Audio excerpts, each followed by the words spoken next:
Presented by Ebix cash. हर खुशी के लिए काफी है।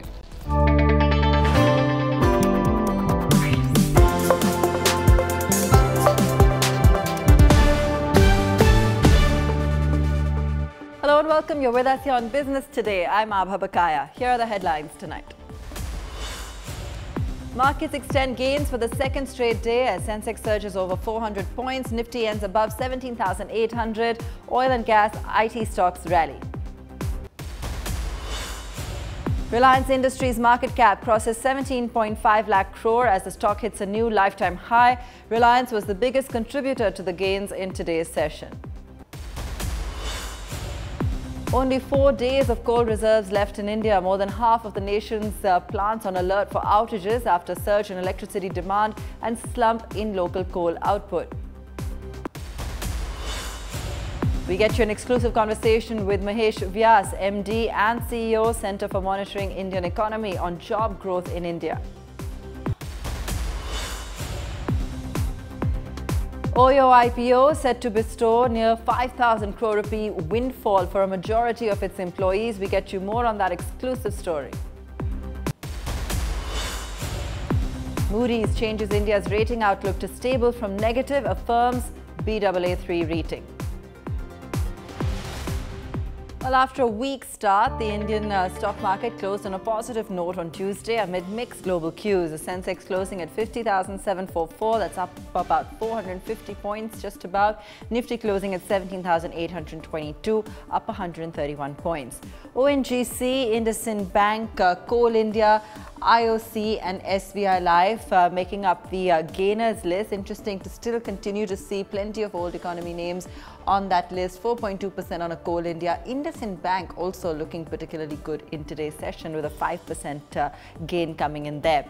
On the downside, Cipla, Hindalco, Shree Cements, Sun Pharma, Tata Consumer Products, some of the names that lagged behind in trade, but cuts were limited just about 1% or so largely. And a mixed bag, some of the pharma majors there, so defensive sitting out in today's session. So except for PSU banks, realty and pharma, all other sectoral indices ended in the green.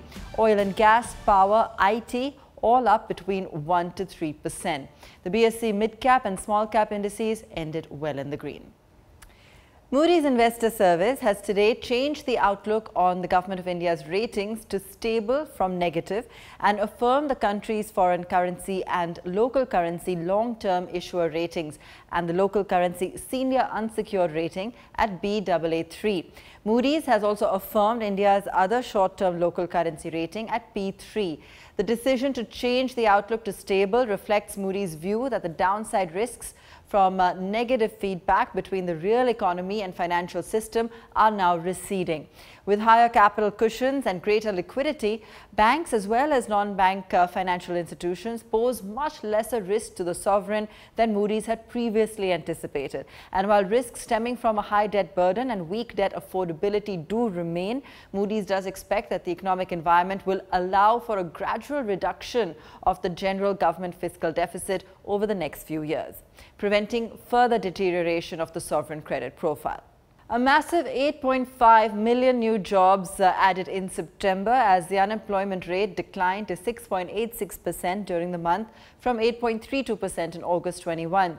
According to data released by CMIE, both urban and rural unemployment shrunk, a remarkable improvement. Our managing editor Siddharth Zarabi caught up with Mahesh Vyas, MD and CEO at the Centre for Monitoring Indian Economy. Here's a slice of that conversation.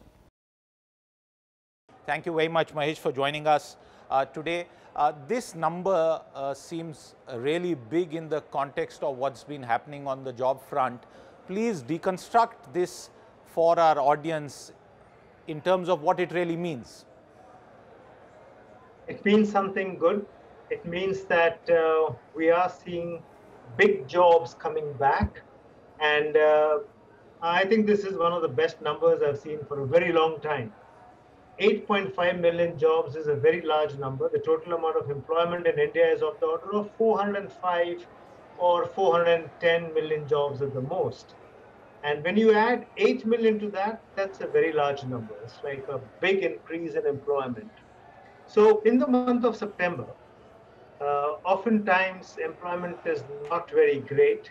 because the harvest season has not begun as yet, and the sowing season is over. So this is the time when employment can go a little weaker, but we have seen an increase. And the increase is all in non-farm business. So it is not in agriculture, it is non-farm business that has grown. And the largest increase is in construction industry. So more construction is happening, more construction is happening in rural India. I think that's a good sign. Mr. Vyas, since you spoke about construction, would it be fair to say that the construction sector is therefore by default one of the biggest engines of the current economic revival and normalization that we are seeing? Well, the construction industry is playing a major role in the revival efforts that we are seeing, or the revival engine that we are seeing. And in particular in construction, I will say the credit goes to a great extent to road building. So the central government is also spending a lot more on roads. We are seeing more roads getting commissioned. We are seeing more employment happening in construction, which is largely roads, but it is non-roads also. So yes, construction is playing a good role in the revival process. Apart from construction, what other sectors do you think we can explain to our audience which are adding to this job growth that we have spoken about?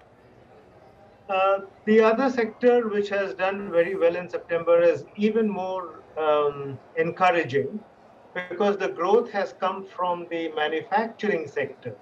Now, the manufacturing sector usually does not do very well, and we are always disappointed. Why don't manufacturing jobs grow? And this month we have seen that a good number of manufacturing jobs have come in again.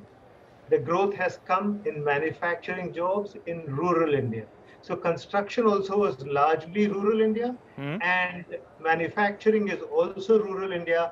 Within manufacturing, the biggest increases are in food industries and textile industries. So that's where the spurt has been. There isn't much growth in the services sector this month. One of the other elements that we've been noticing, and this is the dip in people seeking work under the rural employment scheme, the NREGA scheme. Does that explain why this is happening? What are the reasons? If you could again explain that for our audience. So if there is a higher demand for labor from non-MNREGA schemes, that means from other schemes, people will go to MNREGA only if they do not get employment in alternate places. Of course, the wages in MNREGA did go up last year, but still, largely people will prefer to work in manufacturing industries if they get salaried jobs over there, or they will work in other areas, and less so in MNREGA. But I think we should wait for a few more weeks, maybe a month, before we see the numbers for September and maybe even August get corrected. Because the MNREGA website gets updated on a daily basis, and the numbers do get revised very rapidly. At least the MNREGA employment in June, July was not small. So August, September, there may be revisions. I don't expect there to be a very big fall. One of the other questions that would naturally come up with this kind of data would be, is the phase where we saw some amount of jobs being cut, we also saw wage degrowth, salaries were cut, and we have seen some anecdotal evidence of that being restored. But the question really that I have for you is that pain, that phase that we saw, the COVID-induced pain and job losses, at least in the organized salaried class segment, is that now conclusively over, Mahesh? Well, it seems to be getting over. I don't have the guts as yet, the inner conviction as yet, to say it is conclusively over. Mind you, we are celebrating this 8.5 million jobs that have come back, but it is after such a long time. It is after nearly 18 months of next to no growth in employment. Just last month I had written that over the last 1 year, we have seen only 45,000 jobs getting added. So in 1 year, you had only on a net basis 45,000 jobs getting added. Then you have this 8.5 million jobs. Means that there is a lot of yo-yo. I mean, numbers go up and down because these jobs are too temporary. Mind you, a large part of the jobs around this time are also daily wage laborers. That means Yes. construction segment is not giving stable jobs. Although it's good to record that there has been an increase in salary jobs as well. I hope it continues to grow. I will not say it is conclusively over. This is a good sign. Let's build on it. In yet another example of stupendous wealth creation for employees of India's new age startup firms, the forthcoming IPO of hospitality company OYO is set to bestow a 5,000 crore rupee windfall for a majority of its employees. Here's more on that story. Thousands of employees of hotel aggregator platform Auroville Stays Private Limited or OYO are set to reap a 5,000 crore windfall with the public listing of the shares of the company. Leading the pack is the company's Global Chief Operating Officer and Chief Product Officer Abhinav Sinha, who holds stock options worth an estimated 1,100 crore rupees, the most among the company's top executives. Sinha is an alumnus of IIT Kharagpur and Harvard University and is one of the nearly 4,100 employees at the firm who hold the prize stock options. Apart from Sinha, other OYO executives who are expected to reap crores include Chief Financial Officer Abhishek Gupta, who holds stock options worth an estimated 130 crore rupees. Rakesh Kumar Prusti, Ankit Mathuria, Dinesh Ramamurthy and Vimal Chawla are also among those whose options will make them incredibly wealthy. SoftBank-backed company's IPO will consist of issuance of fresh issue of equity shares worth 7,000 crore rupees and an offer for sale of up to 1,430 crore rupees by promoters and existing shareholders. With this, OYO joins some of the other top-tier Indian startups like Paytm, Policybazaar, Nykaa, which have filed the IPOs over the past few months. In the OFS, the largest shareholder of OYO, SVF India Holdings aims to sell stake worth 1,328.53 crore rupees. Other shareholders like A1 Holdings, China Lodging Holdings and Global Ivy Ventures LLP intend to sell stakes as well. OYO intends to use more than some proceeds from the IPO to prepay or repay certain borrowings taken to fund the organic and inorganic growth of its subsidiaries. As of July 2021, OYO had a consolidated debt of 4,890.56 crore rupees. OYO's IPO comes close on the heels of Zomato's bumper issue earlier this year. Will OYO be a repeat? That's the big question on the street. Bureau Report, Business Today Television. Signaling a sustained pickup in economic activity, the goods and services tax e-way bill generation recovered to a 6-month high in September. Markets gearing up now for a packed festive season. Business Today's Dilasha Seth brings us the story.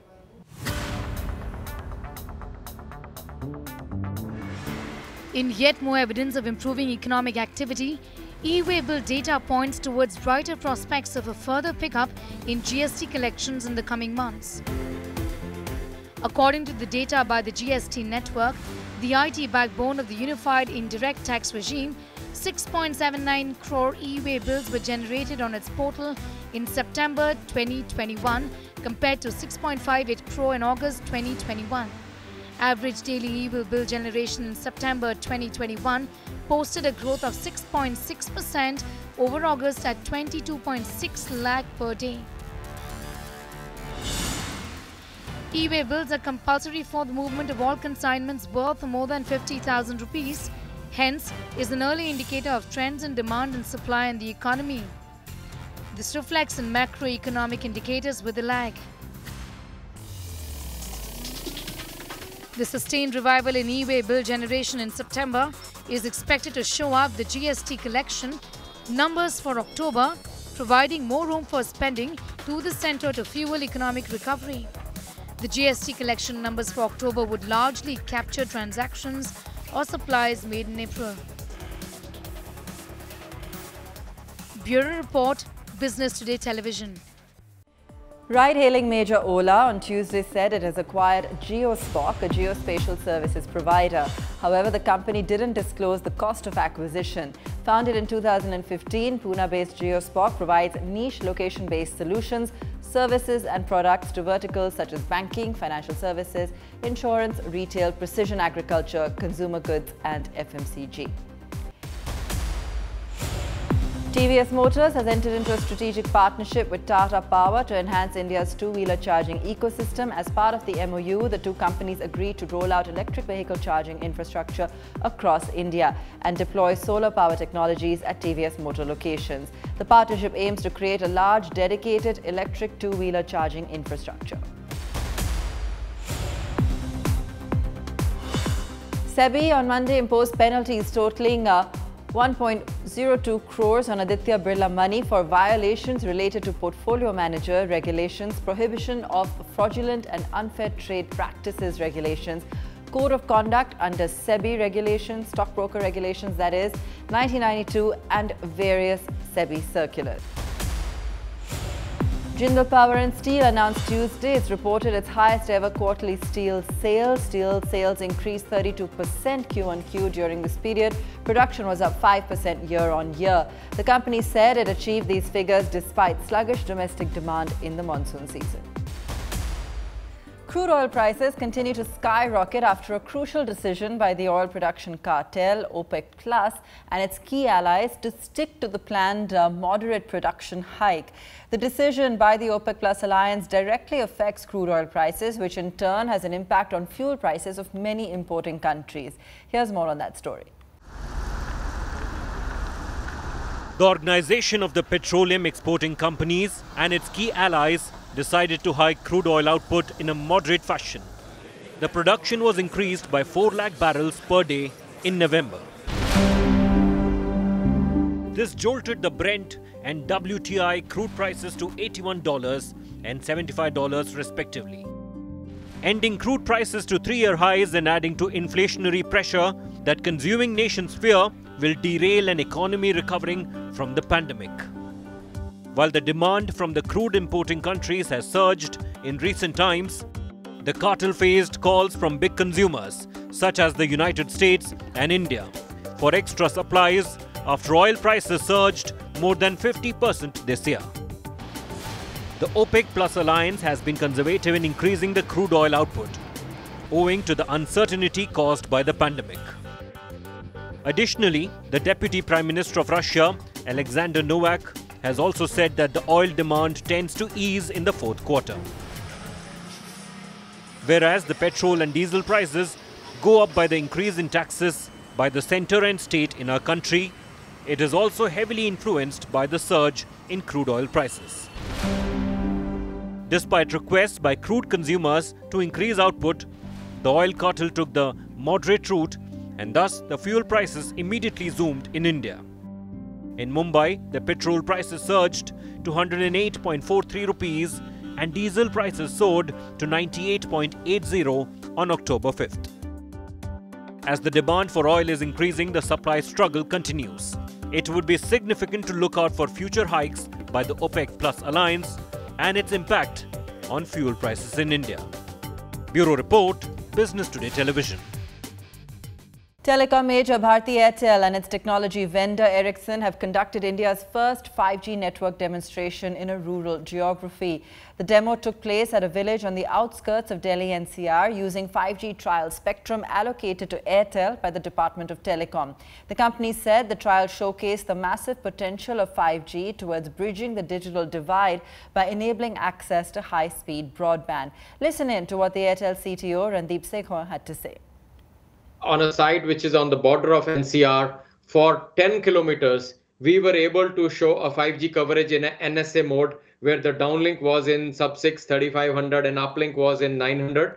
And we were able to show a 100 Mbps speed on a 5G smartphone, which means in rural areas, I mean, this is a typical installation. You will get around these ranges 100 Mbps kind of experience. If you use a FWA terminal, which has got a better gain and it is mounted on a static location, then you can get speeds up to 200 Mbps at a distance of more than 10 kilometers. Automaker Mahindra & Mahindra has unveiled 2 new higher specification variants for its recently launched flagship SUV. The company, which already offered up to 17 variants, has now added a new manual and automatic with all-wheel drive option for the top spec XUV700 AX7 luxury diesel trim. While the former is priced at 19.99 lakhs, the top-of-the-line AWD version is priced at 22.89 lakhs, both ex-showroom Delhi. The newly launched Mahindra XUV700 competes against the likes of Tata Safari, MG Hector Plus, Hyundai Alcazar and the Tata Harrier. Meanwhile, Mahindra Group Chairman Anand Mahindra tweeted pictures of the crowd at a Bengaluru showroom ahead of bookings opening on October 7th. Bengaluru-based direct-to-consumer fresh animal protein startup Licious has become India's 30th unicorn in 2021 with a fresh $52 million fundraise at a $1 billion valuation, led by IIFL AMC's late-stage tech fund. The D2C market in India expected to reach $100 billion by 2025. The fresh investment is expected to enhance Licious's offerings in fresh meat and seafood consumer business. Ahead of the festive season, private lender HDFC Bank has said it's partnered with over 10,000 merchants for its Festive Treats 3.0 campaign, a near 10-fold increase from 2020. The deals this year include a mix of cashbacks, no-cost EMIs and offers on business, personal, auto and consumer goods loans. Here's what Arvind Kapil, head of the retail division, had to say. As retail assets, I can assure you we're very excited about our bit as India unlocks what we are doing to spread a little bit of a cheer as HDFC Bank in the lives of people and help lift and add value to the economic sentiment. And that's all we have time for on the show today. We leave you with an image that is going viral, posted by the Prime Minister himself with Big Bull Rakesh Jhunjhunwala and his wife. Thanks so much for watching.